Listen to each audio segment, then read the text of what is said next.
Twins write a letter and ask the hotel doctor, "Please, deliver it to apartment 1401. The billionaire reads it and is paralyzed." The morning sun streamed through the windows of the luxurious residential building as two small figures appeared at the entrance. The girls couldn't have been more than 5 years old, both blonde with light blue eyes that shone with determination. They held each other's hands, like a team facing an important mission.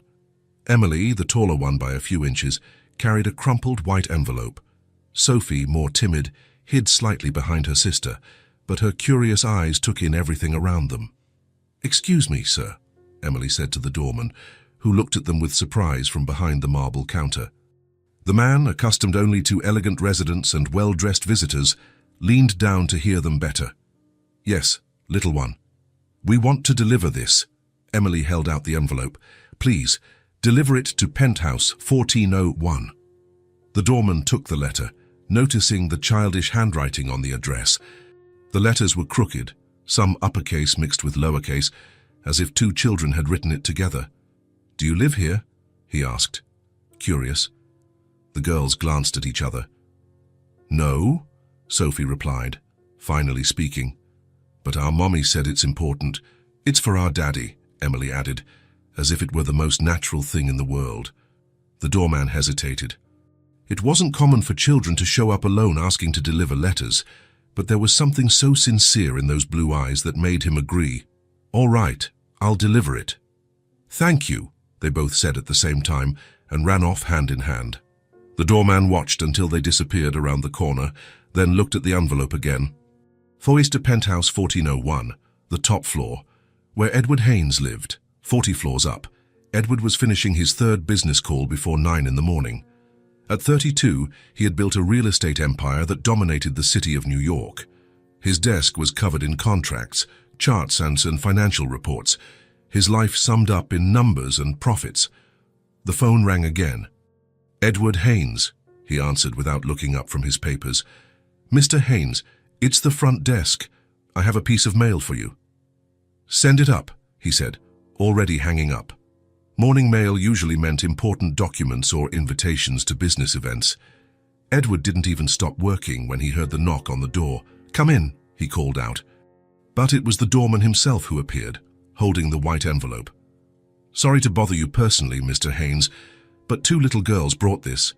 They said it was for you, and, well, I thought it best to deliver it by hand." Edward finally looked up, frowning. "Girls?" "Yes, sir.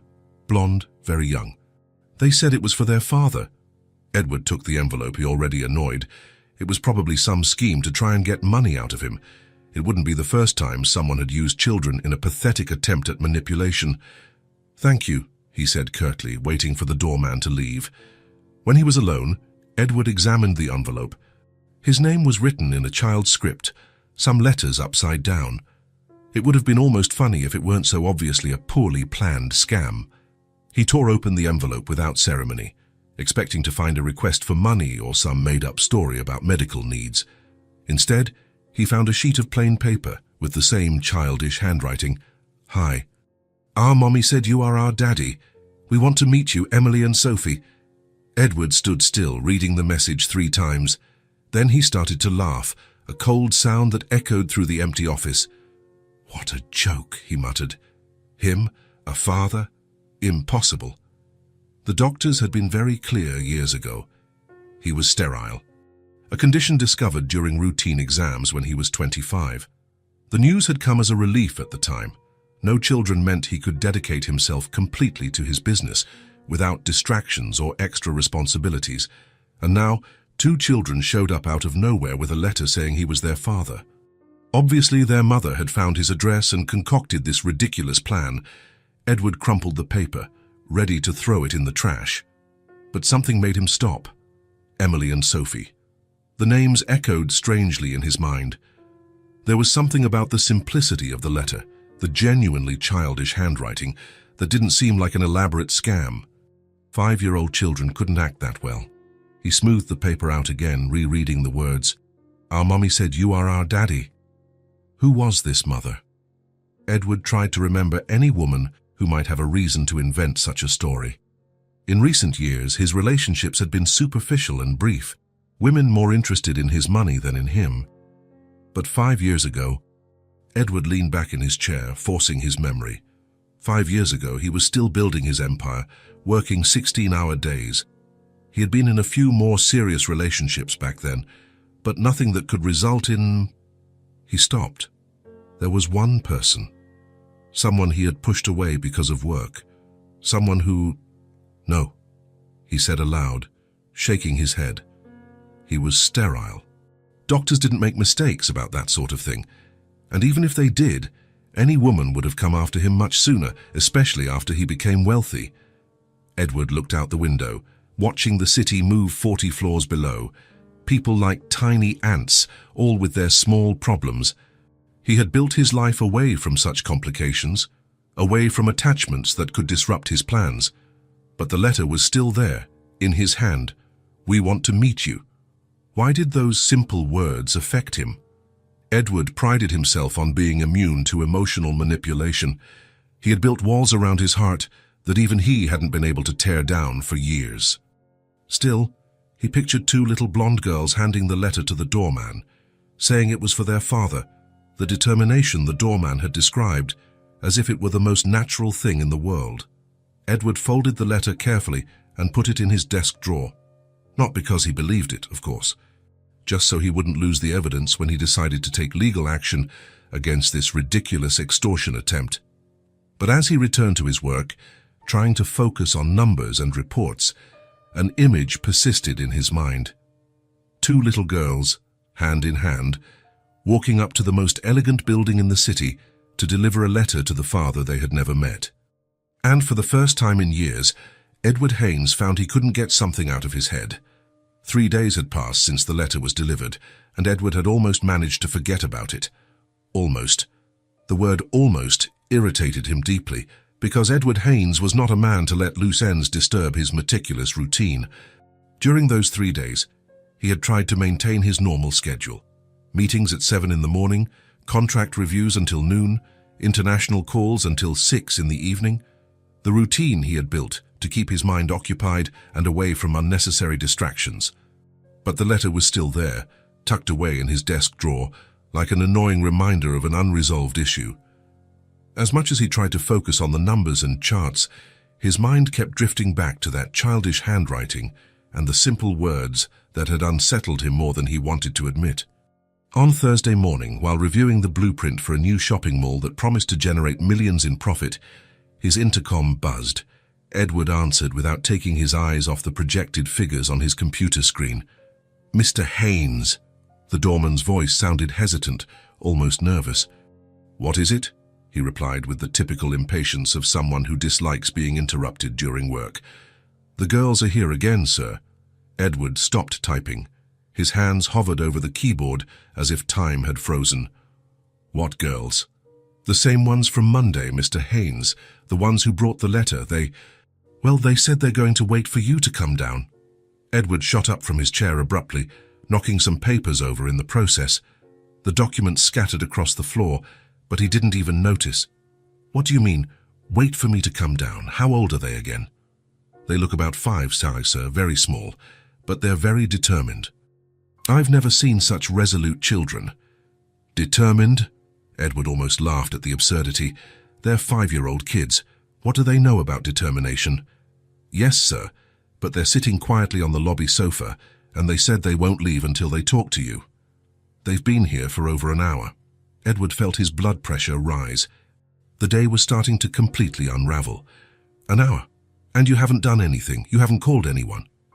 "I've tried everything, Mr. Haynes.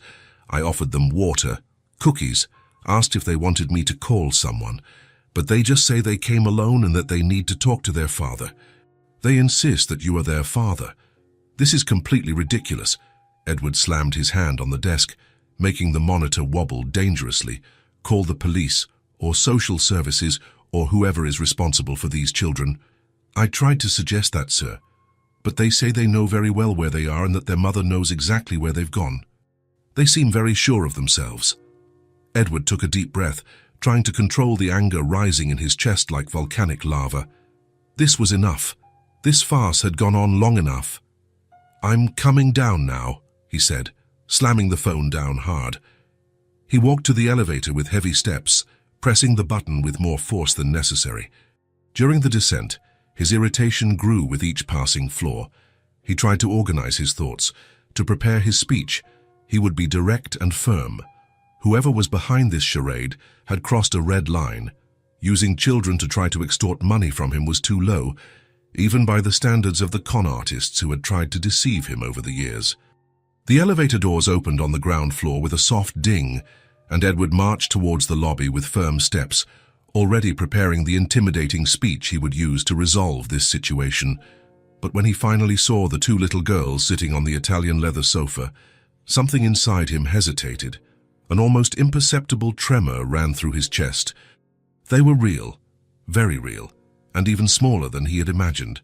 Two little blondes with crystal-clear blue eyes, swinging their little legs that barely reached the floor from the high sofa, whispering to each other. Emily, the slightly taller one, wore a simple blue dress that looked well cared for but was visibly a bit too big for her small frame. Sophie wore a similar dress in light pink, with a small, neatly sewn patch on the right knee. Both of their blonde hairs were tied in slightly lopsided pigtails. There was something genuinely touching about the scene. Two children so small, sitting with their backs straight, waiting patiently like adults in a waiting room. But they were still children. Sophie fidgeted nervously with her hands, and Emily observed everything around her with intense curiosity. When they noticed him approaching, they both stood up at the same time, like little soldiers snapping to attention. The movement was so synchronized that Edward almost smiled. "Are you Edward?" Emily asked, lifting her small chin and looking directly at him without any sign of fear. Edward stopped in front of them, trying to maintain the serious and intimidating expression that worked so effectively in business meetings. But these two little ones didn't seem impressed. On the contrary, they watched him with genuine curiosity. "I am Edward Haynes," he said, using his most formal tone. "And you are trespassing on private property." The girls glanced at each other quickly, confused by the legal term. "What's private property?" Sophie asked, tilting her little head to the side. Edward blinked. He wasn't prepared to explain legal concepts to 5-year-olds. "It means you can't be here without permission," he said, trying to simplify. "This is a private building, only for residents." "But we just want to talk to you," Emily said. "Our mommy said you're our daddy." And there it was, the bombshell Edward had expected, but which still caught him off guard. Hearing it in person from the mouths of two such small children made the situation feel much more real than a crumpled letter. "Your mother is completely mistaken," he said, crossing his arms. "I don't have children. I can't have children. It's impossible." "Why?" Sophie asked with that persistent curiosity of children. "Because medically it's not possible." Edward felt the absurdity of the situation. He, one of the most powerful men in the city, was explaining fertility issues to two 5-year-olds. "I'm sterile." The girls looked at him, not understanding. "What's sterile?" Emily asked, pronouncing each syllable carefully. Edward ran a hand over his face. How had he gotten to this ridiculous point? "It means I can't have children," he explained, feeling foolish. "But our mommy said you're our daddy," Emily insisted, with that typical childhood stubbornness. "And my mommy never lies to us. She always tells the truth about everything."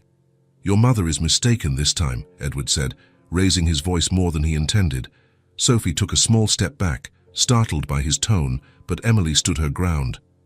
"No, she's not," Emily said, her eyes starting to well up with tears she refused to shed. "She said you're very busy with work, but that you are our daddy." Edward turned to the doorman, who was watching everything with an embarrassed expression. "Call social services immediately," he ordered. "These children have been abandoned and need assistance." "We're not abandoned," Emily shouted. "Our mommy is at work. She said we could come talk to you." "Working where exactly?" At the place where she works," Sophie said, uncertain, looking to her sister for support. Edward rolled his eyes. The children had obviously been coached not to give specific information. "Enough of this whole charade," he said, turning to go back to the elevator. "I get out of here before I call the police for real." "Wait," Emily yelled, and there was something in her desperate tone that made Edward stop. When he turned around, he saw the girl was holding a small rectangular photo. "My mommy said to give this to you," Emily said, holding out the photo with a trembling little hand. Edward hesitated for a long moment. Part of him wanted to ignore it and go up to his apartment, but curiosity was stronger. He took the small photo, expecting to see the face of some opportunistic stranger. Instead, the world came to a complete stop. It was Clara Morrison, with that radiant smile that used to light up any room she was in. Her light brown hair falling over her shoulders, the bright green eyes he knew better than his own. It was a recent photo, but she was exactly as Edward remembered, perhaps a little more mature, but still the same Clara who had occupied his thoughts for years. His hands began to tremble uncontrollably. Clara, the only woman he had ever truly loved, without reservation. The only one who had managed to break through all his defenses and make him think about something other than work. The only person he had lost because he was young, stupid, and obsessed with building his empire. 5 years. It had been exactly 5 years since she walked out of his life forever, tired of competing with meetings and contracts. 5 years since he chose a crucial investor presentation over her birthday. 5 years since she said she loved him more than anything, but couldn't be in second place anymore. Edward looked up from the photo and really looked at the two girls. This time he truly saw them, without the barrier of skepticism he had maintained.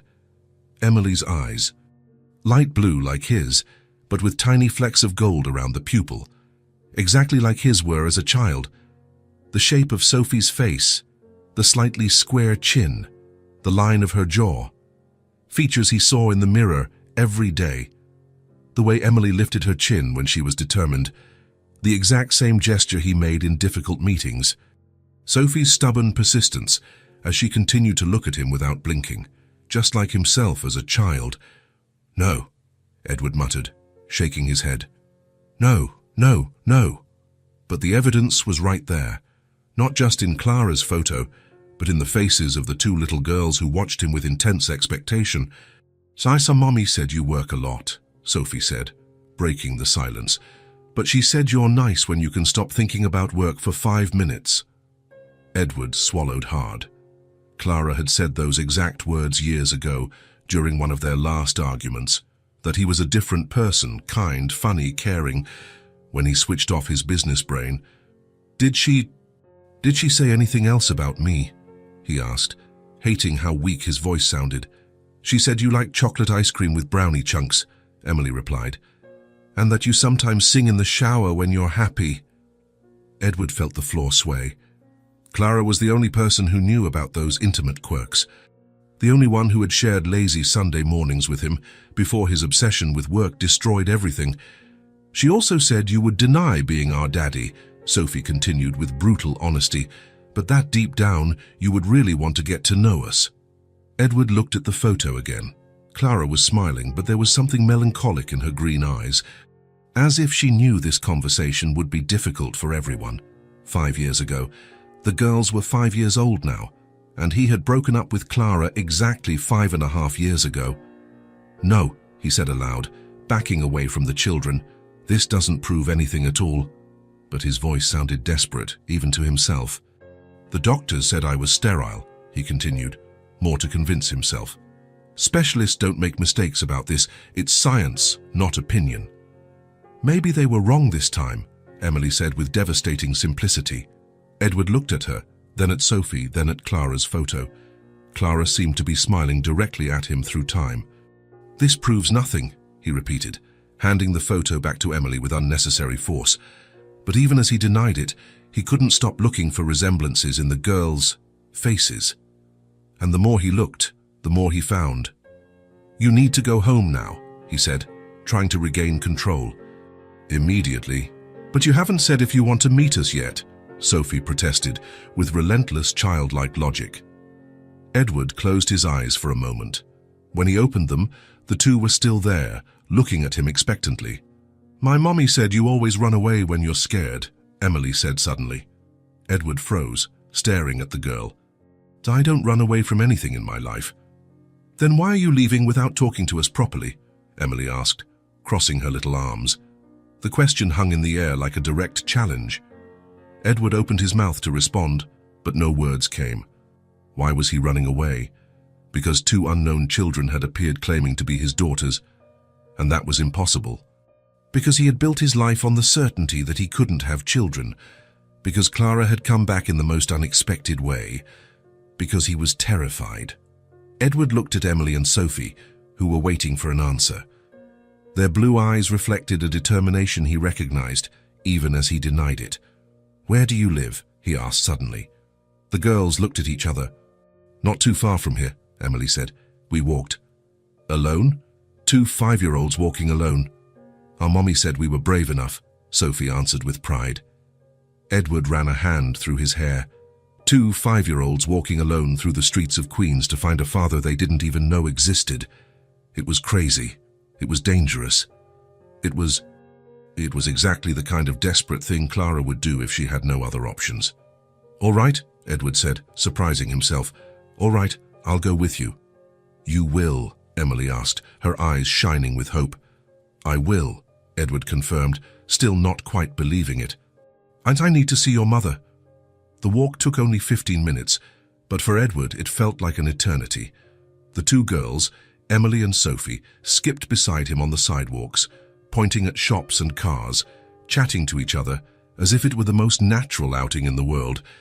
Edward, meanwhile, felt each step like a march into the unknown. Along the way, he watched the girls with renewed attention. The way Emily swung her arms as she walked was identical to his as a child. His mother always used to comment on it.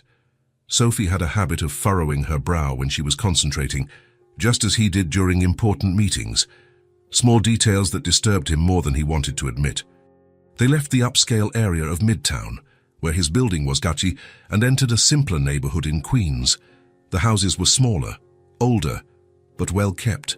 Small gardens, older cars parked on the street, children playing on the sidewalks. A world completely different from the one Edward knew. "This is it," Emily announced, pointing to a small 2-story house, painted white with blue trim that needed a fresh coat. Edward stopped in front of the simple iron gate, observing the residence. There was a small front garden with flowers that looked like they had been planted with care, but now showed clear signs of neglect. The curtains in the main window were drawn, giving the house an air of privacy. Everything about it screamed simplicity, the opposite of his luxurious life. Sophie opened the gate, which had no lock, Edward noted, and ran towards the front door. "Mommy!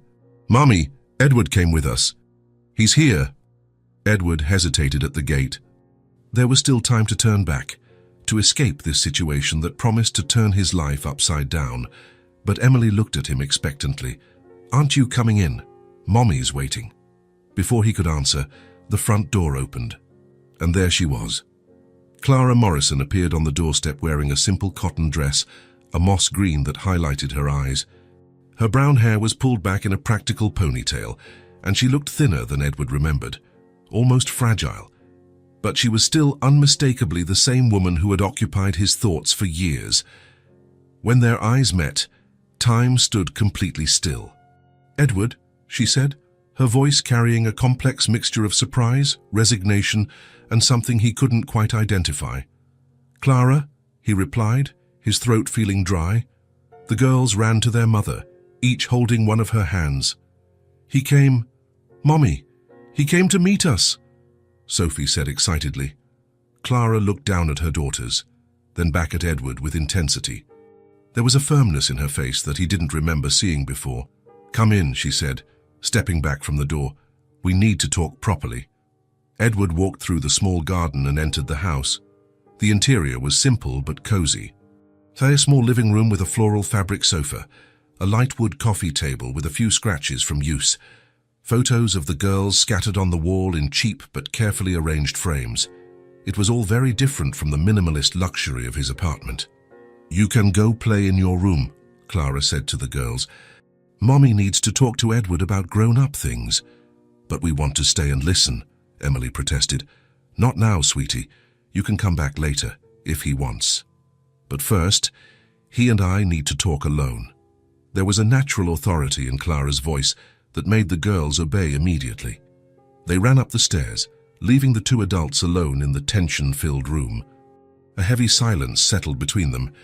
Edward watched Clara more closely. She looked tired and with small lines around her eyes that weren't there 5 years ago. Her clothes were simple, well cared for, but visibly inexpensive, and there was a determination in her posture that he didn't recognize. "Why now?" Edward asked, breaking the silence. "Always after 5 years, do you decide to do this?" Clara sat on the sofa, gesturing for him to take an armchair. Edward remained standing. "Sit down, Edward. We need to talk like adults." "I'd rather stand. Answer my question." Clara sighed, running a hand through her hair. They started asking about their father, Emily especially.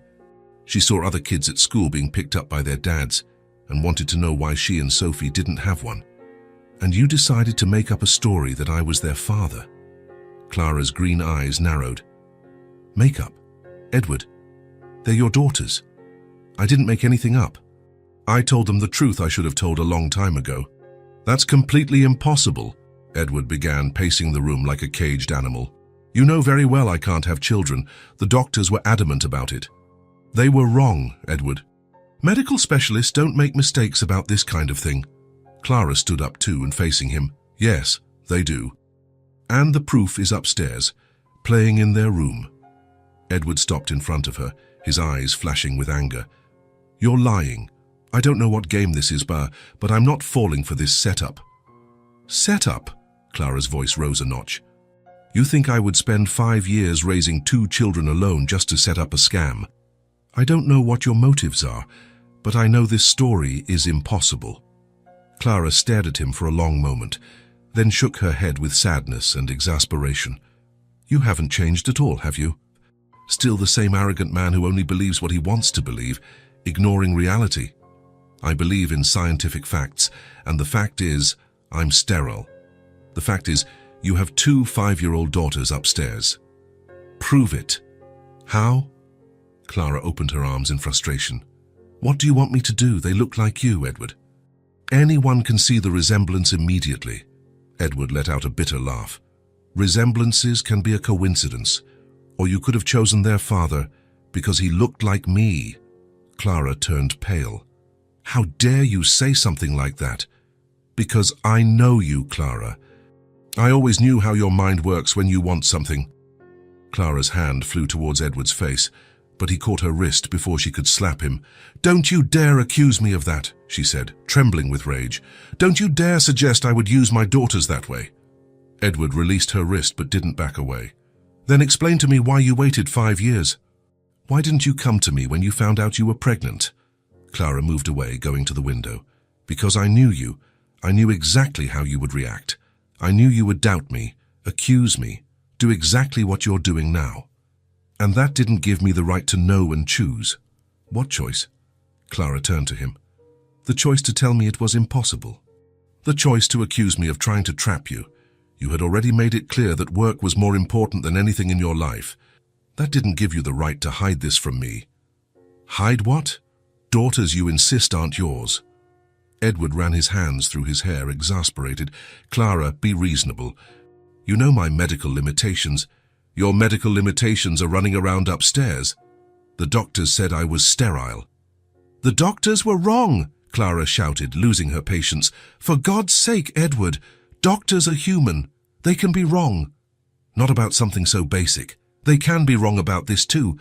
She was pacing agitatedly now. "Must you want to cling to that diagnosis so badly, because it always gave you the perfect excuse to never commit to anything?" Edward tensed. "That has nothing to do with—" "It has everything to do with it," Clara interrupted him. "You've always used that sterility as a shield, as an excuse to never have to choose between work and family, because family was never going to be an option anyway. You don't know what you're talking about.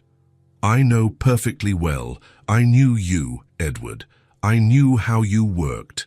And when I found out I was pregnant, I knew you would find a way to deny it, to run from the responsibility. So why are you doing this now? Why did you bring the girls to me?" Clara stopped and faced him. "Because they asked about their father, because Emily wanted to know why she didn't have a daddy like the other kids. They asked, and I didn't want to hide it anymore. They deserve to know who you are. You could have made up any story. I could have. But they deserve to know the truth about their father, even if you never acknowledge them as your daughters. Edward watched Clara. There was an iron determination in her that he had never seen before. The woman in front of him was no longer the young woman who had fallen in love with him. She was a mother, a woman who had faced 5 years alone raising 2 children. "Mom, you're unemployed," he said suddenly, noticing the details of the house, the simple clothes, the tension on her face. Clara lifted her chin. "I am. I lost my job 3 months ago. But that has nothing to do with them seeking you out. Doesn't it? How convenient. You lose your job and suddenly my supposed daughters show up at my door. You're despicable," Clara said, her voice low but charged with emotion. "You always were, but now you've managed to be even worse. I'm a realist, and realistically, this whole story is a big lie." "You know what's a lie, Edward?" Clara moved closer to him. "A lie is you pretending not to see their resemblance to you. A lie is you using a medical diagnosis to deny the reality that's right in front of you. The reality is that I can't have children. The reality is that you have 2 daughters. And while you were hiding behind your work, while you were building your empire, I spent 5 years raising them alone. 5 years of sleepless nights, fevers, first steps, first words that you missed." Clara's voice was choked with 5 years of resentment and pain. 5 years of watching them grow up without a father, wondering why they were different from other children. 5 years explaining that Daddy was too busy to visit, when in reality Daddy didn't even know they existed because it was easier that way. And while you hid behind your work, you missed 5 years of their lives. Edward stood in silence, watching the pain on Clara's face. "And now you come here and accuse me of a setup, as if I planned all this. As if having daughters was some kind of prize I wanted to snatch from you." "Clara, no," she cut him off. "Let me finish. I don't want anything from you, Edward. Not money, not recognition, not anything. I just wanted them to know who their father is. I wanted to give them the chance to meet you, even knowing you would probably reject them. I'm not rejecting anyone. You're just being yourself. The same man who chose work over me. The same man who could never commit to anything that didn't turn a profit." Edward felt as if he had been punched in the gut. "That's not fair." "Fair?" Clara laughed humorlessly. "You know what's not fair. Raising 2 children alone. Working 2 jobs to support a family. Explaining to your daughters why they can't have the things other kids have. If you had told me." "What? You would have helped. Even believing they aren't yours. Even being sure I was lying." Edward didn't answer. "That's what I thought," Clara said, her voice returning to a calm tone. "You're still the same man who lost the woman he loved because he couldn't stop working long enough to be present. I loved you. Loved. Past tense.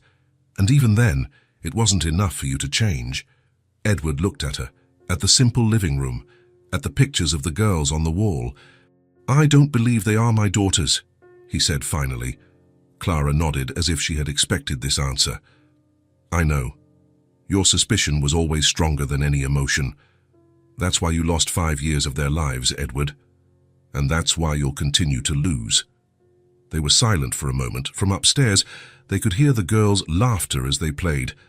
"What do you want from me?" Edward asked. "Nothing," Clara replied. "Absolutely nothing. You can leave now if you want. I'll explain to them that you were too busy to stay." Edward glanced at the stairs, then at Clara. "What if I do a DNA test?" Clara stared at him. "Do it. But when the result comes back positive, don't come here expecting me to make things easy. They will grow up knowing who you really are, a man who doubted them before he even tried to know them." Edward nodded slowly. "I'll do the test." "Do it." He walked towards the door, then stopped. "Clara? What? Why did you never tell me you were pregnant?" Clara was silent for a long moment. "Because I knew you would react exactly as you did today. And they always deserved more than that." Edward left the house without another word, leaving Clara alone in the small living room, listening to her daughter's laughter from upstairs. Edward left Clara's house with his mind in total turmoil. All the way back to his building, her words echoed in his head like a persistent refrain. They were wrong. And while you were hiding behind your work, you missed 5 years of their lives. The next day, first thing in the morning, He called his private doctor, Dr. Martinez. "Edward Haynes, I need a DNA test done urgently." "Of course, Mr. Haynes. May I ask the reason?" Edward hesitated. How could he explain that 2 children had appeared out of nowhere, claiming to be his daughters? "Family matters. Can you arrange everything discreetly?" "Absolutely. I'll arrange for a private lab. When can you bring the other party?" "Today, if possible." Dr. Martinez arranged everything for the afternoon. Edward called Clara, keeping his tone cold and professional. "I need you to take the girls to the lab today at 3. "That was fast," Clara said, with no surprise in her voice.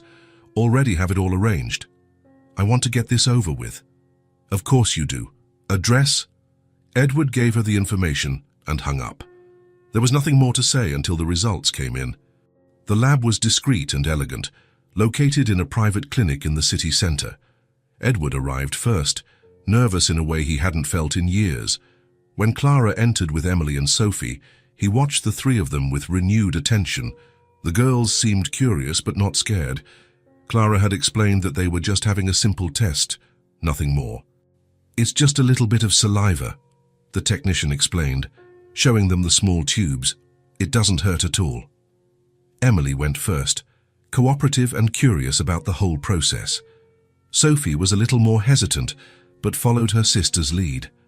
Edward had his test done in silence, watching the girls from the corner of his eye. "The results will be ready in a week," the technician informed them. A whole week. Edward didn't know if he could wait that long. During that week, something strange happened. Edward found himself thinking about the girls constantly, not just about the possibility of them being his daughters, but about them as small individual people. On Wednesday, he was in an important meeting when he remembered how Emily had lifted her chin when she was determined to deliver the letter. On Thursday, during an international call, he thought about the way Sophie fidgeted nervously with her hands. On Friday, why he did something he had never done before. He left the office early and drove to the girls' school. He didn't go in, just stayed in the car watching the children leave. When he saw Emily and Sophie running towards Clara, who was waiting for them at the gate, something stirred in his chest. They were so small, so full of energy and life, and maybe they really were his, but no, he couldn't think like that. The test would prove he was right. It had to. On Saturday, Edward woke up early and instead of going to the office as he always did, he drove to a park near Clara's house. He hadn't planned it. He just found himself there. To his surprise, he saw Clara walking with the girls. They were playing in the children's area while Clara sat on a bench reading a book. Edward watched from a distance, hidden behind a tree like a spy. Emily was clearly the leader. She would climb on the playground equipment first, test if it was safe, then call for Sophie to follow her. Sophie was more cautious, more observant. She would study each piece of equipment for a while before deciding if she wanted to play on it. The 2 of them looked after each other naturally. When Sophie tripped and scraped her knee, Emily immediately ran to help her, calling for Clara. When Emily got stuck at the top of a slide because she was afraid to come down, Sophie stood at the bottom, encouraging her. Edward watched for 2 hours, fascinated by the dynamic between them. They were definitely sisters, that much he could see. But were they his daughters? On Monday, he couldn't concentrate on work. Every time the phone rang, his heart leaped. Was it the lab? On Tuesday, the same thing. Meetings passed without him paying attention. Contracts went unreviewed. His assistant commented that he seemed distracted. On Wednesday morning, the phone finally rang. "Mr. Haynes, Dr. Martinez, the results are in." Edward's heart stopped. "And? Can you come to my office? I'd prefer to deliver them in person. Just tell me over the phone." There was a pause. "Mr. Haynes, the test was positive, a 99.9% certainty. The girls are your biological daughters." The world stopped. Edward sat down heavily in his chair, the phone still glued to his ear. For a long moment, he couldn't process the words. "Mr. Haynes, are you there?" "I'm here," Edward said, his voice hoarse. "Are you sure?" "Absolutely. There's no margin for error. Emily and Sophie are your daughters." Edward hung up the phone and sat in complete silence for 15 minutes. For the first time in many years, perhaps decades. Edward Haynes felt the ground completely disappear from under his feet. He had daughters. 2 5-year-old daughters he had rejected, doubted, and accused of being the product of lies. 2 daughters who had been raised for 5 years without him. 2 daughters he knew absolutely nothing about. His hands trembled as he held the medical report Dr. Martinez had sent by email. There it was. In cold, precise scientific language, Edward Haynes was the biological father of Emily and Sophie Morrison. Clara was right. The doctors had been wrong about his sterility, and he had wasted 5 whole years of his daughters' lives because he refused to consider that possibility. Edward cancelled all his meetings for the day and drove immediately to Clara's house. He rang the doorbell with his hands still shaking. Clara opened the door and, seeing his expression, understood immediately. The results came in. They did, Edward confirmed, his voice coming out weaker than he intended. And you were right. They're my daughters. Clara showed no surprise or satisfaction. She just nodded. I know. How did you always know? How were you so sure? Because I was never with anyone but you back then, Edward. You were the only man in my life. The simplicity of her answer hit him like a slap. Of course, Clara had never lied to him in all the years they had known each other. Why would she start now? Can I see them? Clara hesitated. They're playing in the backyard. But Edward, now that you know the truth, what are you planning to do? I don't know, he admitted with brutal honesty. I really don't know. Clara studied him for a moment, then opened the door completely. Come in, but take it slow. To them, you're still a stranger. Edward entered the house and walked to the back door. Through the kitchen window, he could see Emily and Sophie playing with dolls in the small grassy backyard. They had created an imaginary house under a tree and were having a make-believe tea party. His daughters. The words still sounded impossible in his mind. Can I talk to them? Clara nodded and opened the back door. Girls, you have a visitor. Emily and Sophie looked up and smiled when they saw Edward. Edward! Sophie shouted, running to him. Did you come to play with us? Edward looked at Clara for guidance, but she just watched. I came to talk to you. About what? Emily asked, always direct. Edward crouched down to their level. How did you tell 2 5-year-olds that you were their father? Remember that test we took? The 2 nodded. Well, the results showed that I really am your daddy. Emily and Sophie looked at each other, then at him. We already knew, Emily said simply. Mommy told us. So are you going to live here with us now? Sophie asked, hopeful. Edward felt his chest tighten. I don't know yet, Sophie. It's complicated. Why is it complicated? Emily crossed her little arms.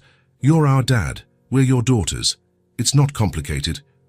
The childlike logic hit him hard. For them, it really wasn't complicated. Do you want some things?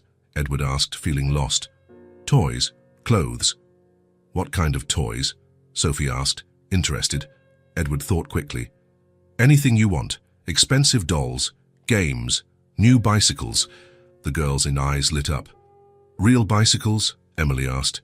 The most expensive ones in the store, Edward promised, feeling on more familiar ground. Money, he understood. And video games too, and pretty clothes. Wow, Sophie said, clapping her hands. Clara, who had been watching the whole conversation from the doorway, approached. Edward, can I talk to you for a minute? They moved to the corner of the yard.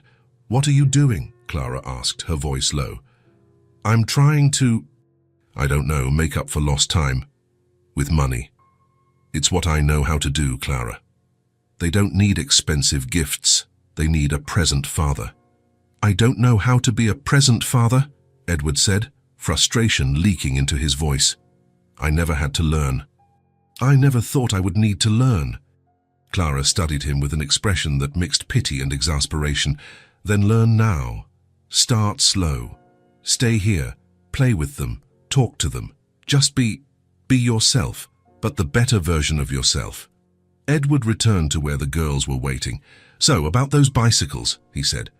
How about we go to the store tomorrow? Really? They both shouted at the same time. Really? And then we can have lunch at a fancy restaurant. Do you know what a fancy restaurant is? The girls shook their heads, excited. I'll show you. And then we can go to the mall to buy new clothes and toys. Anything you want. As he spoke, Edward noticed the girls' initial excitement starting to wane. Sophie was fidgeting with her hands, and Emily was biting her lip. You don't want to? He asked, confused. We do, Emily said hesitantly. But what? Are you going to leave afterward? Sophie asked, her voice small. The question caught him off guard. Will I have to work? Everyone works, Emily said. Mommy works, but she doesn't leave. Edward looked at Clara, who was watching with an expression he couldn't interpret. I'm not leaving forever, he said, trying to sound convincing. I'll visit you. When? Sophie asked. When I can. Weekends. Maybe. The girls were silent for a moment. Okay, Emily said finally, but the enthusiasm was gone from her voice. Can we still get the bicycles? Edward felt a strange tightness in his chest, a feeling that he had said something wrong, but he didn't know what. Of course you can. I'll buy you anything you want. But as the girls went back to playing, he noticed they didn't seem as excited anymore. They whispered to each other, casting occasional glances in his direction. Clara approached again. They're disappointed, she said quietly. Why? I promised them everything they wanted. Edward, they don't want your things. They want you. But I said I'll visit. When you can't, weekends, maybe. Clara shook her head. You don't get it at all, do you? Edward looked at the girls, then at Clara. What did I do wrong? I'm trying to do what I can. You're trying to buy their love instead of building a real relationship. You're offering things instead of offering yourself. But I don't know how to offer myself, Edward burst out, his voice low. I don't know how to be a father, Clara. I never learned how. Clara looked at him with a mixture of sadness and determination. Then you'd better learn fast, because now you have 2 daughters who need a real father, not a rich man who shows up once in a while with presents. Edward watched Emily and Sophie playing in the yard. They had gone back to their playhouse game, but the mood had changed. They spoke quietly, without their earlier energy. He had managed to disappoint them in less than 10 minutes of officially being their father. How do I fix this? He asked, genuinely lost. You sit down there on the grass and play with them. Forget about the presents for a minute and just be present. Literally present. Edward looked at the grassy ground, then at his expensive suit. I'll get my clothes dirty. Clara sighed deeply. Edward, if you're more worried about your suit than your daughter's, then you still don't understand what it means to be a father. Edward stood still for a long moment, watching the girls. Then, slowly, he walked over to where they were and sat on the grass, not caring about the suit. Can I play house with you? He asked. Emily and Sophie looked at each other, surprised. Do you know how to play house? Sophie asked. No, Edward admitted. How can you teach me?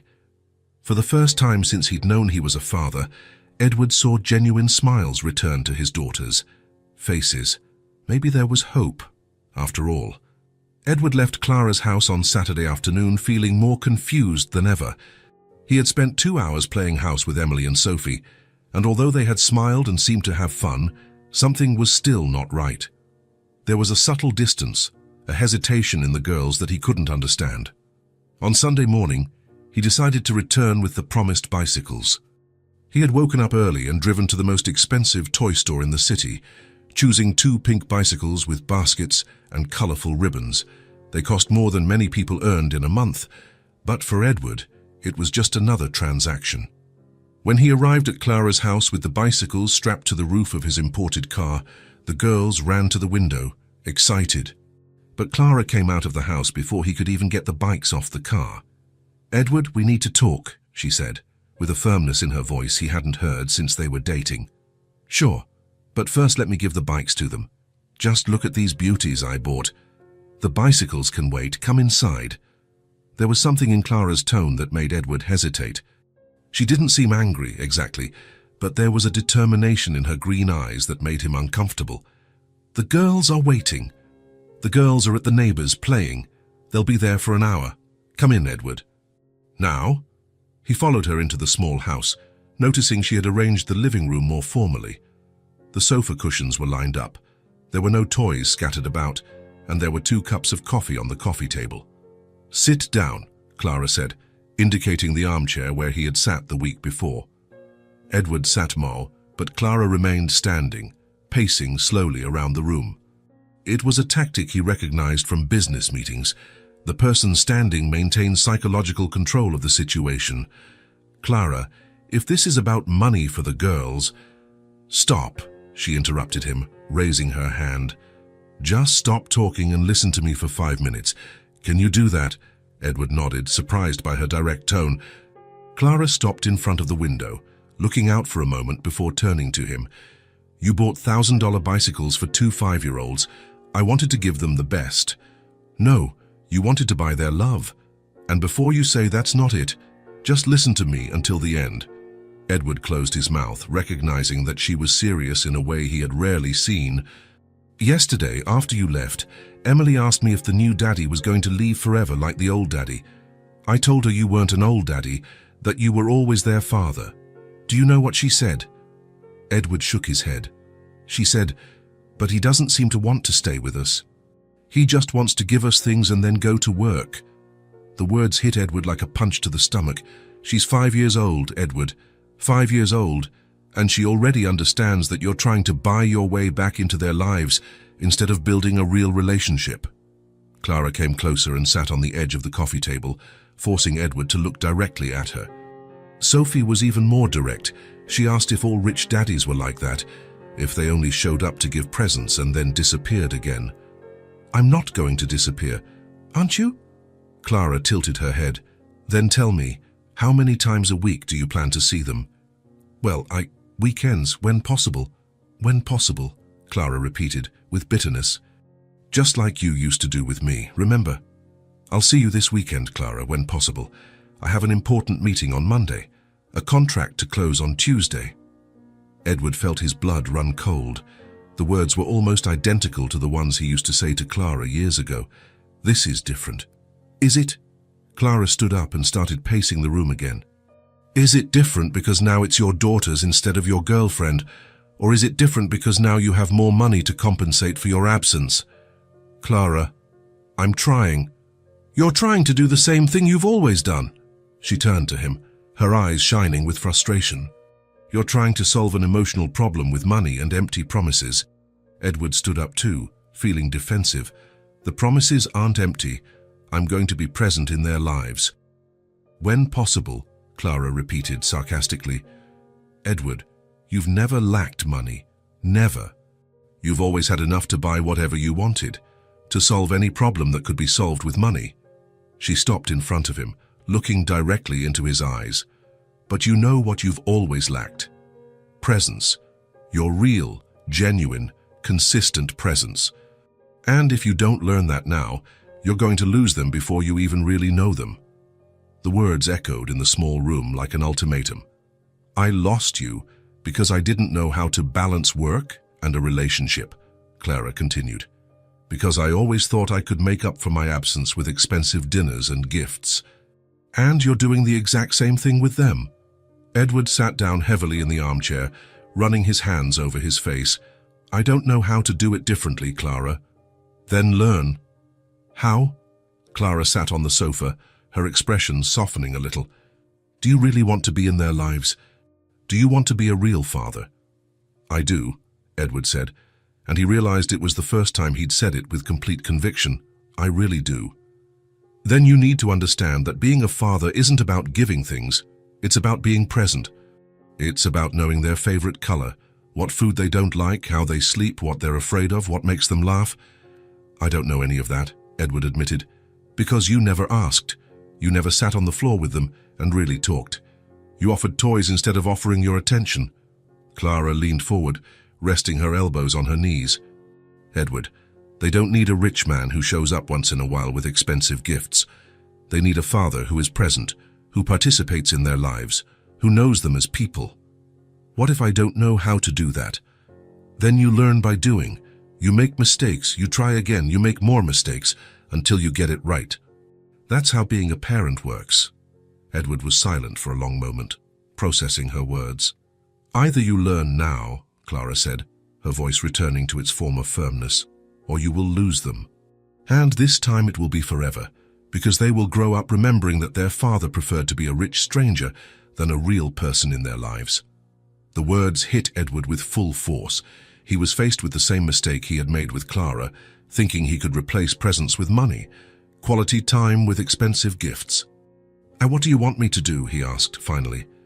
"I want you to spend a whole day with them, a real day, doing normal things that fathers do with their children, without spending money, without gifts, without trying to impress. Just be with them. A whole day.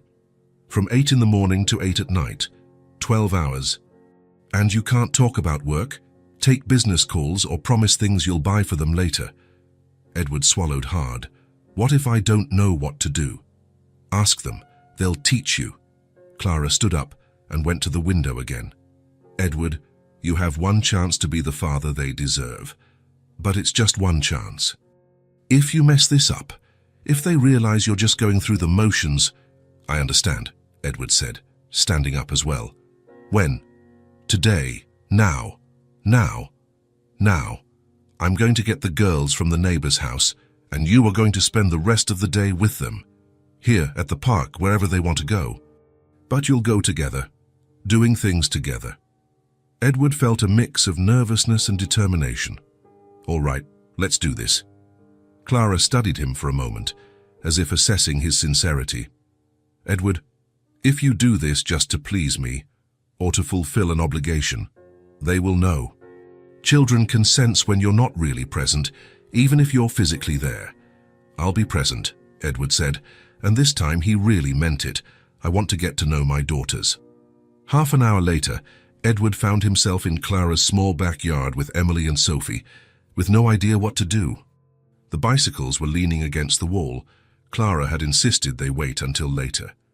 "So," Edward said, feeling ridiculously formal, "what do you like to do?" "You don't know?" Emily asked, tilting her head. "No, I don't.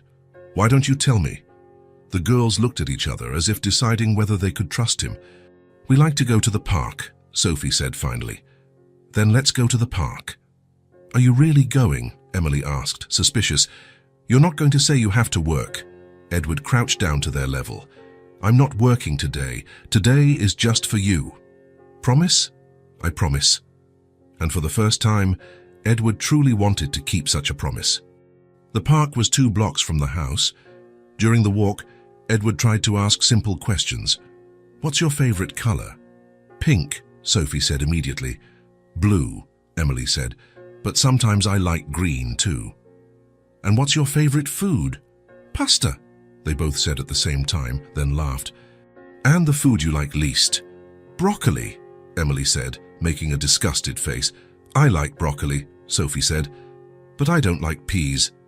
Edward smiled, realizing he was genuinely interested in their answers. It was simple, basic information, but he had never bothered to ask before. At the park, the girls ran immediately to the swings. "Will you push us?" Sophie asked. "Of course." Edward stood behind the swings, gently pushing Emily and Sophie, listening to their laughter. It was a sound he realized he had never truly paid attention to before. Pure, genuine, infectious. "Higher!" Emily shouted. "Not too high," Edward said, instinctively worried. "Are you scared we'll fall?" Sophie asked. "A little. Mommy is too, but she pushes anyway." Edward pushed a little harder, and the laughter grew. There was something comforting about being there, simply doing something that made his daughters happy. After the swings, they wanted to show him how to climb the slide. "You have to climb up too," Emily said. "I'm too big for the slide." "No, you're not. Look, there's a big one over there." Edward looked at the larger slide and sighed. He was wearing expensive dress pants and a shirt that cost more than many people made in a week. "All right," he said, surprising himself. Climbing the slide was ridiculous. He barely fit, his legs were too long, and he probably looked like an idiot. But when he came down and saw Emily and Sophie clapping and laughing, he realized he didn't care one bit about how he looked. "Again!" Sophie shouted, and Edward climbed up again. After the park, they walked to a nearby open field. "Let's play hide and seek," Emily suggested. "How do you play?" Both of them stopped and looked at him in disbelief. "You don't know how to play hide and seek?" Sophie asked. No, Edward admitted. Can you teach me? For the next hour, Edward learned the rules of hide and seek, discovered it was surprisingly hard to find hiding places when you're 6 feet tall, and laughed more than he had in years. When he found Emily hiding behind a tree too thin to conceal her completely, she shouted, "You found me!" with such joy that Edward felt something warm spread through his chest. When it was his turn to hide and Sophie found him crouched behind a low bush, she said, "Daddy, you're too big to hide there," and laughed so hard she fell onto the grass. Daddy. She had said daddy naturally, without thinking. And Edward realized that for the first time, the word didn't sound strange. As it started to get dark, they walked back to Clara's house. On the way, Sophie took his right hand and Emily took his left, and they walked like that for the 2 blocks. "Daddy," Emily said as they walked, "are you coming back tomorrow? Do you want me to come back?" "Yes," they both said at once. "Then I'll come back." "Even if you have work." Edward stopped walking and knelt in front of them. "Girls, I promise you I'm going to try to be a better father. I'm going to try to be more present. It won't be perfect at first because I'm still learning, but I promise I'll try." "Okay," Sophie said, and hugged him. Emily hesitated for a moment, then hugged him too. "You're nice when you're not talking about work," she said. Edward laughed. "Thanks. You're nice too." When they got home, Clara was waiting at the door. "How was it?" she asked. "So it was," Edward searched for the right words. "It was the best day I've had in a very long time." "Daddy played hide and seek," Sophie shouted, running to Clara. "And he went down the slide," Emily added. Clara smiled, and Edward saw approval in her eyes. "That's great. Did you have fun?" "A lot," they both said. "Now go wash your hands for dinner. And then you can show Daddy the drawings you made yesterday." The girls ran inside the house. Edward stayed at the door with Clara. "How did I do?" he asked. "Look at them," Clara said. "They're happy, genuinely happy." "I think you did well." After a simple dinner, pasta with tomato sauce, which Edward discovered was indeed the girls' favorite food, Emily and Sophie disappeared into their room and came back with some papers. "We made a drawing for you," Sophie said, holding out a sheet of paper. Edward took the drawing and felt something stir in his chest. It was 3 stick figures, a tall man in the middle, 2 small girls, 1 on each side, all holding hands. There was a yellow sun in the corner, a square house with a red door, and what looked like colorful flowers scattered on the ground. "This is you," Emily said, pointing to the middle figure. "And this is us. And this says Daddy," Sophie said, pointing to some crooked letters under the male figure. Edward held the paper with slightly trembling hands. It was just a child's drawing, made with crayons on plain paper. It probably cost less than 50 cents in materials, but it was the most valuable gift he had ever received. "It's beautiful," he said, and realized his voice was choked with emotion. "Can I keep it?" "Of course," Emily said. "It's for you." "Do you really like it?" Sophie asked, seeking approval. Edward looked at the drawing again, then at the 2 girls watching him expectantly. For the first time since he found out he was a father, perhaps for the first time in his entire adult life, Edward Haynes felt genuinely, completely connected to other people. "I love it," he said, and this time he let the tears well up in his eyes. "It's the best gift I've ever gotten." And as he hugged Emily and Sophie, with the drawing still in his hand, Edward finally understood what it meant to truly feel like a father. 2 weeks had passed since the day at the park, and Edward had kept his promise to be more present. He visited the girls every day after work, even if only for an hour. He had eaten dinner at Clara's 3 times, played hide and seek in the backyard, and even helped with their homework. The drawing Emily and Sophie had made for him was framed on his office desk, right next to his financial monitors. Every time he looked at those stick figures holding hands, he felt a connection to something much bigger than spreadsheets and profits. On Thursday morning, Edward was reviewing reports when his phone rang. "Edward, it's Richard," said the voice on the other end of the line. Richard Thompson was one of the most important investors on the East Coast. "Richard, what a surprise." "Straight to the point. I have a proposal that might interest you. A deal that will triple your profits in the next 2 years. Edward sat up straighter in his chair. I'm listening. A commercial and residential complex in Miami, 20 towers, a shopping center, a recreation area. We're talking a return of almost 500 million in 3 years. Edward felt the familiar adrenaline of big business. Sounds interesting. What's the timeline? The Japanese investors are in town only today and tomorrow. If we want to close, it has to be tomorrow. Friday, 2 in the afternoon at the Continental Hotel. Edward jotted it down in his planner. Friday, 2 in the afternoon. I'll be there. Excellent. Edward, this is the kind of deal that defines a career. After hanging up, Edward stared at the note. $500 million. It was more money than he had made in the last 5 years combined. It was the perfect opportunity. He was so absorbed in the numbers that he almost didn't hear the phone ring again. Edward? It was Clara. Hi, Clara. I'm calling to remind you about the girls' and school performance, Friday at 2 in the afternoon. Edward felt his stomach clench. School performance. Edward, did you forget? They've been rehearsing for weeks. It's the most important event of the term. Emily is going to recite a poem and Sophie is going to sing a song. The memory came flooding back. The week before, Emily had come running up to him. Daddy, I'm going to say a poem at school. Can you come watch?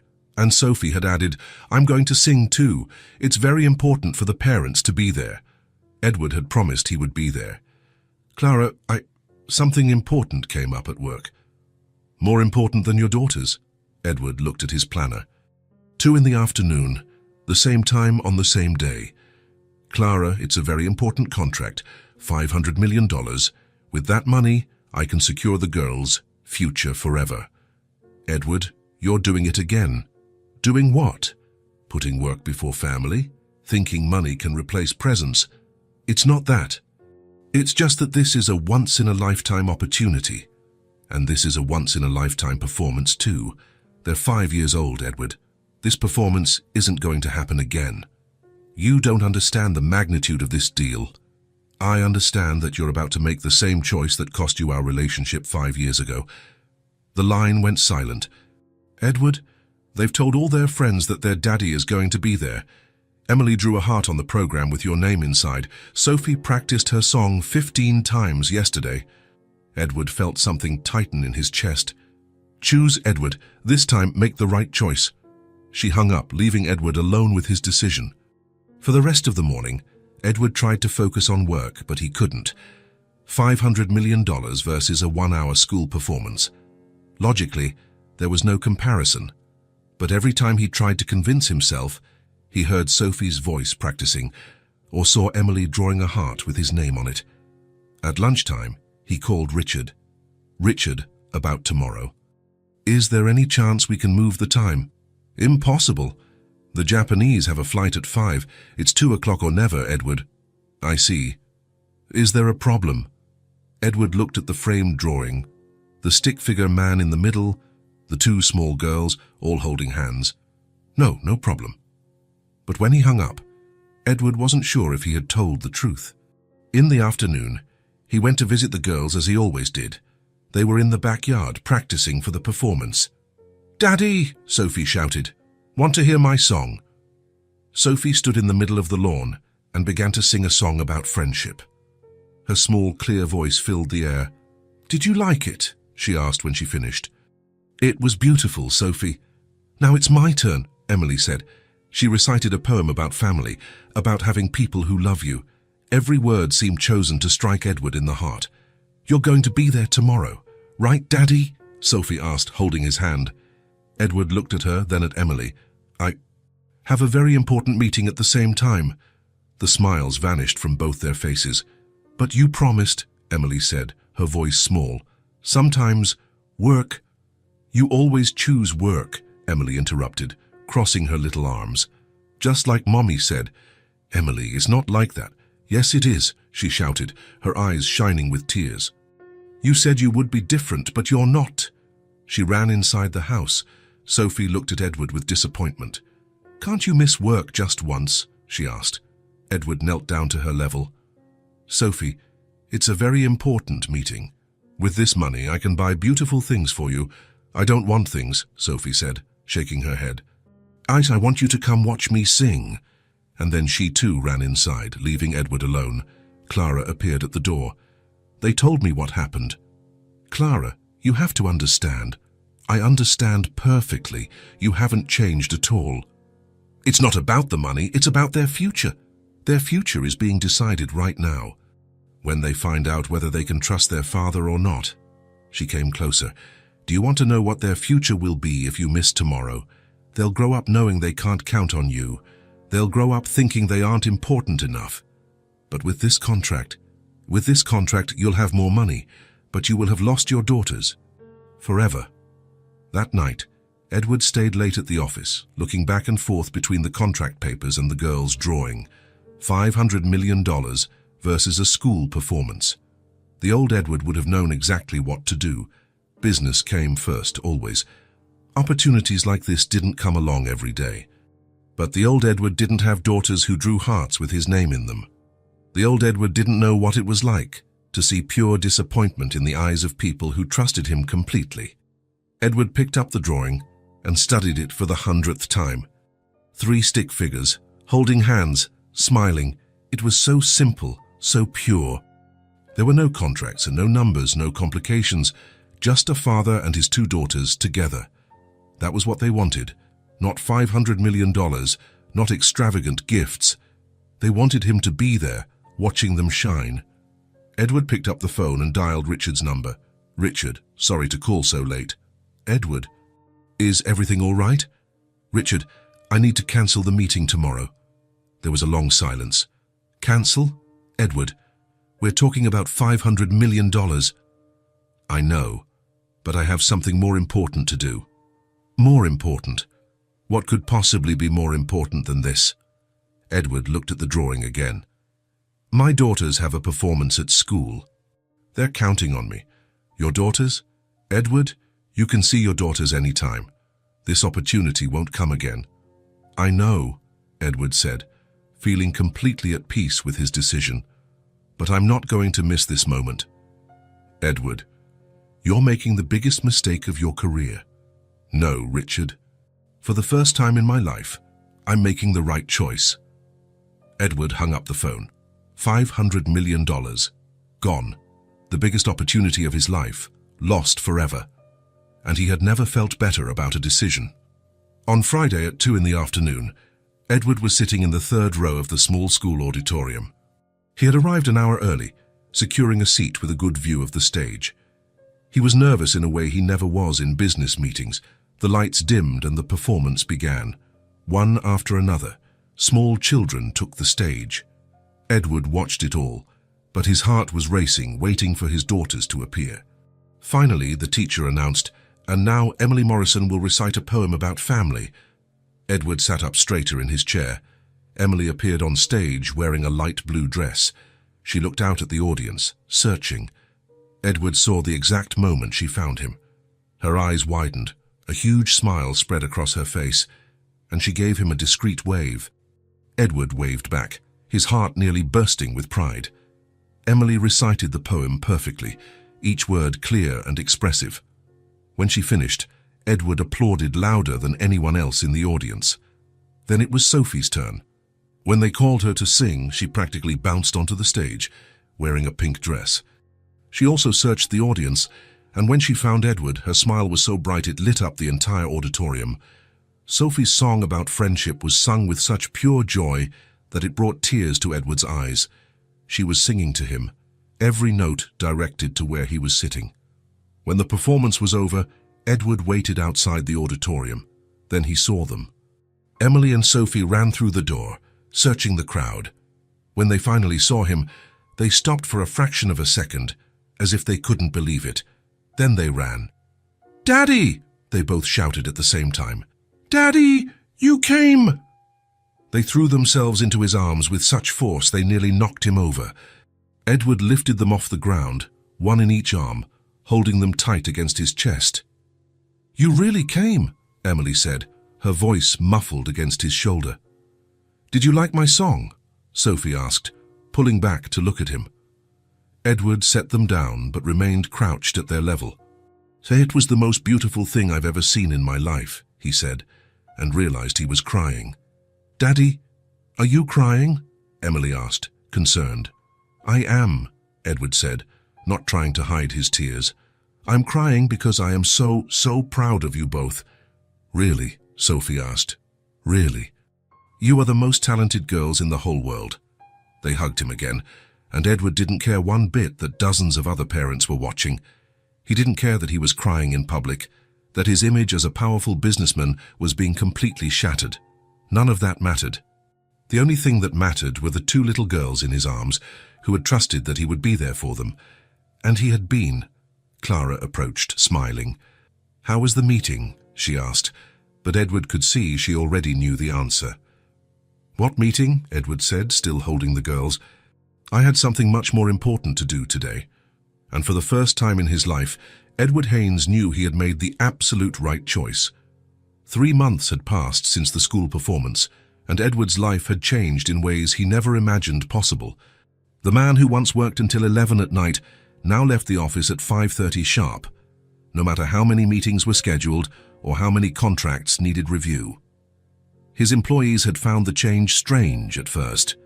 Edward Haynes, the legendary workaholic, turning down meetings after 6 p.m., cancelling business trips on weekends.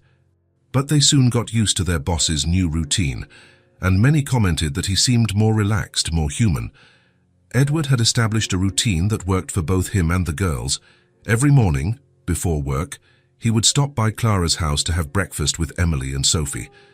It was always something simple, cereal, toast, juice, but it had become his favorite part of the day.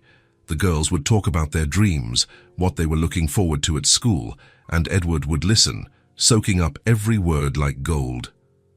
In the afternoon, without exception, he picked them up from school. The first few days, other parents looked curiously at the man in the expensive suit waiting in line. But soon, Edward became part of the school routine, known as Emily and Sophie's dad, who always arrived promptly at 3:15. On the way home, the girls would talk about their day at school, about their friends, their lessons, the games at recess. Edward learned more about his daughters, lives on those 15-minute walks than he had in all the previous months. Weekends became sacred. Saturdays were for adventures, parks, the zoo, the science museum, or walks around the neighborhood. Sundays were for staying home, lazy and comfortable, and Edward had bought a low table specifically for drawing on the floor of Clara's living room, where he would spend hours coloring in children's books and creating masterpieces with crayons. The most surprising thing was discovering how easy it was to balance work and family when he truly committed. He became more efficient at the office, focused and direct. Meetings that once lasted 2 hours were now resolved in 40 minutes. Decisions he used to postpone for days were made quickly. Having limited time forced him to be better at his job, not worse. Clara had also experienced significant changes. 2 weeks after the school performance, she landed a job as an administrative coordinator at a medical clinic. The salary was better than any previous job, and the hours allowed her to be present in the girls' lives. Financial independence brought back a confidence Clara hadn't felt in years. She was able to make small improvements to the house, a new coat of paint for the living room, new curtains, a better tended garden. They weren't extravagant changes, but they represented stability and hope. Most importantly was seeing how Emily and Sophie had blossomed over the past few months.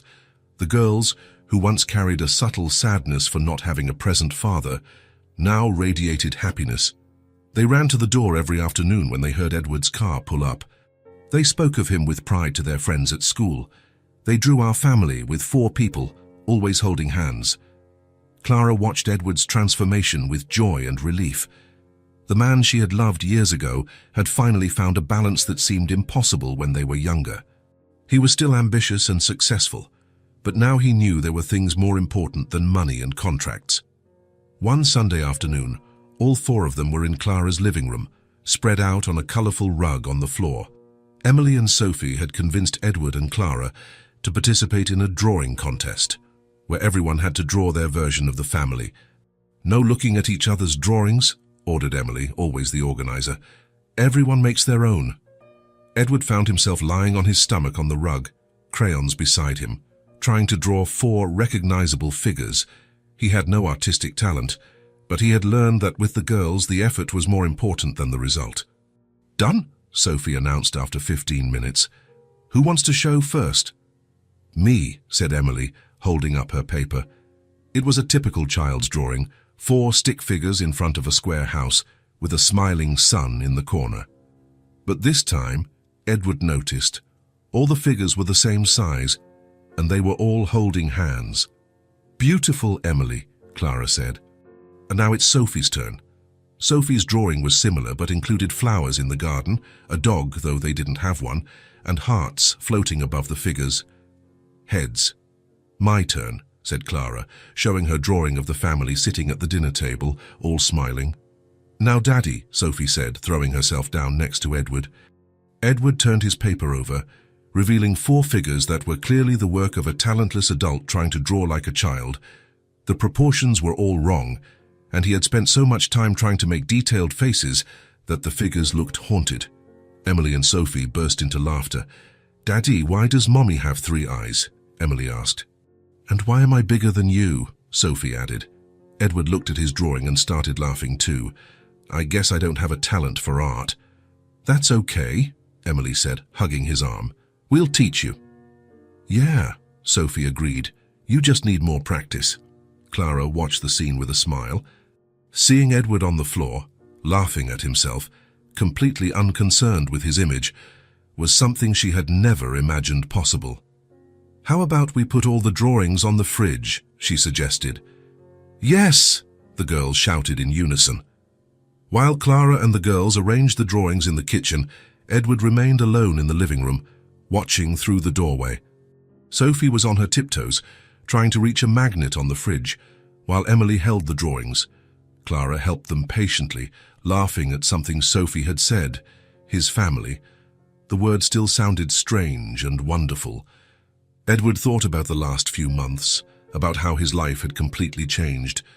He thought about the $500 million deal he had lost and realized he didn't even miss the money. He thought about all the years building an empire, accumulating wealth, always chasing the next big deal. And then he looked at his daughters taping drawings to the fridge, radiant with happiness over a simple afternoon of drawing on the floor. When the girls came running back into the living room, throwing themselves into his arms for a group hug, Edward felt an absolute clarity about what truly mattered in life. "Daddy," Emily said, snuggled against his chest, "are you staying for dinner?" "If Mommy lets me," Edward replied, looking at Clara. "Of course you can," Clara said. "Sad, but you're helping cook." "I can make pasta," Edward offered. "You know how to make pasta?" Sophie asked, impressed. "I know how to boil water," Edward admitted. "You can teach me the rest." As they headed to the kitchen, with Emily and Sophie each holding one of his hands, Edward reflected on the journey that had brought him here. He had spent decades constructing buildings, accumulating properties, creating a legacy he thought was permanent. But now he knew the truth. My greatest legacy isn't my buildings, but these girls who taught me how to be a father. And for the first time in his life, Edward Haynes was truly home. If this story touched your heart, subscribe to the channel and turn on notifications so you don't miss the next ones. Leave a like because it helps this story get recommended to more people. See you in the next story.